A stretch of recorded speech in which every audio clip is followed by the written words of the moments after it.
What's going on, guys? Welcome back to another episode of Sold Out. And on today's episode, we have the New Balance Kawhi Leonard 3. Basic white New Balance box. Kawhi's signature right through here. Kind of ghost, not sure if you could see it. New Balance logo. And all that other good stuff. Now, hopping right into the review, I'm going to set one off to the side. We are going to get a quick weight on this sneaker. I'm going to say this sneaker is 12 and a half. It doesn't feel that heavy. 12.8, so I was pretty close. Now, we're going to jump right into the review, working our way from the top down to the bottom. Heel slipping comfort, I was not a fan of at all. Like, I don't even know what New Balance was thinking. I don't know what Kawhi was thinking, but there is no padding on this shoe. It doesn't feel very good.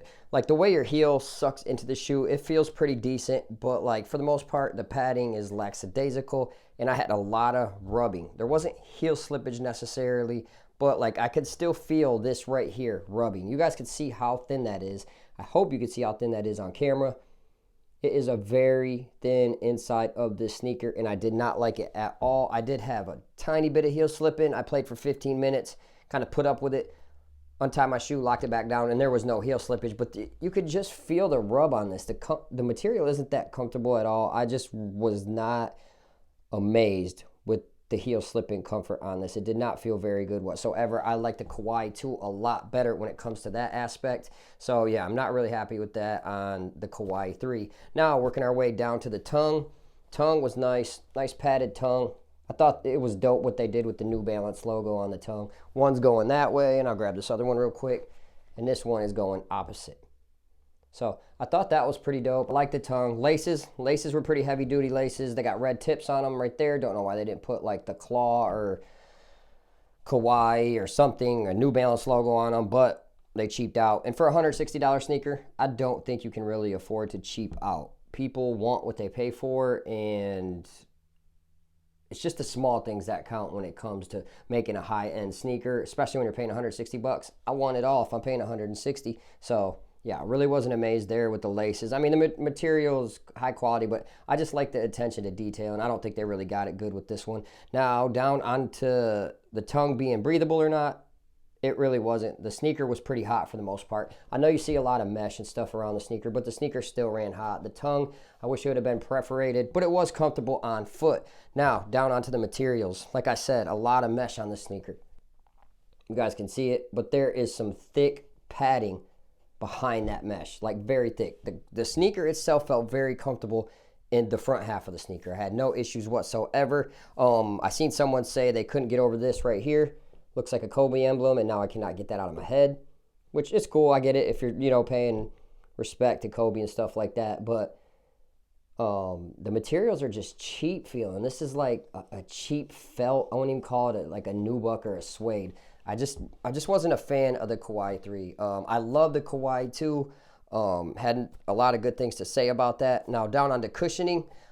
This is probably was my favorite part of the sneaker, was the fuel cell foam. Had no issues with that. I like how they left it so it was exposed on the sneaker. You can see that around there. It's pretty soft for the most part. Not sure how fast it'll bottom out, but that's one area I was impressed with, is the fuel cell foam. Not sure why they didn't use the fresh foam. Maybe this was made before that was even brought to the table, but I thought it would have been dope to see that, because that fresh foam felt very good in the fresh foam BBs. Now, down onto traction. Traction was nice. I think this would make for a pretty good outdoor sneaker. This rubber is pretty thick. The grooves are pretty thick. But like I said, I like to keep my outdoor sneakers cheap. I don't like to pay 160 and then go outside and mess these up. So when it comes down to traction, I did like the traction. I had no issues whatsoever. You can see that energy arc right there. It's supposed to kind of like spring you forward. I didn't really feel like too much performing enhancement coming from that area of the sneaker, but it did feel good on foot. The only part I had issues with was the back of the heel area on the sneaker. Now, down on the sizing, I probably could have went with a 7.5 on this. I have a narrow foot. This does seem to be like wide foot friendly. It doesn't seem like the most narrow shoe. You can see there and there on the bottom. It gets pretty wide over up here in the forefoot of the shoe and right here in this area. So if you're a wide footer, I think you'll probably enjoy these Kawhis. Now, as far as aesthetics when it comes to the Kawhi 3, I think it's dope. This thing just looks really clean. Now, down onto my recommendations. Yes, I would recommend this shoe, but I would wear a thick pair of socks when wearing the Kawhi 3s. Maybe some Nike Dry Fits, or maybe some like the Nike basketball socks that have that little extra cushion back here, because this area did bug me. It did feel better about 20-30 minutes after playing in it, but it still just kind of rubbed my Achilles raw. I don't know if it's doing it to you guys, so if it is, let me know. I'd appreciate your insight on the Kawhi 3 rubbing on the back of the heel part. Really not much for a heel counter back there either. You could see me just pushing it in like that, but for the most part, it was a decent shoe. That was my only like big gripe. And then the materials being somewhat cheap, I really didn't care for that. But overall, guards, bigs, you guys could both rock this shoe. Impact protection on the back half of the shoe was good. Response in the front was good, and it had a little bit of cushioning on the front as well. So guys, if you are looking to get the New Balance Kawhi 3, just take heed of what I said. Overall, I think the aesthetics are dope. It was a nice shoe once I kind of broke it in and got it more comfortable. But like I said, this shoe would not last a season. If you're doing a men's league, rec league, high school, this shoe will not make it your whole season.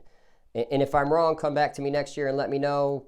But I just don't think it will. So if you're looking for it to take a beating and you're going to play quite a bit, I don't know if this is going to be the sneaker for you. So guys, if you like my rundown of the New Balance Kawhi 3, hit that like button, hit that subscribe button, and we'll see you on the next episode. Sold Out. Peace.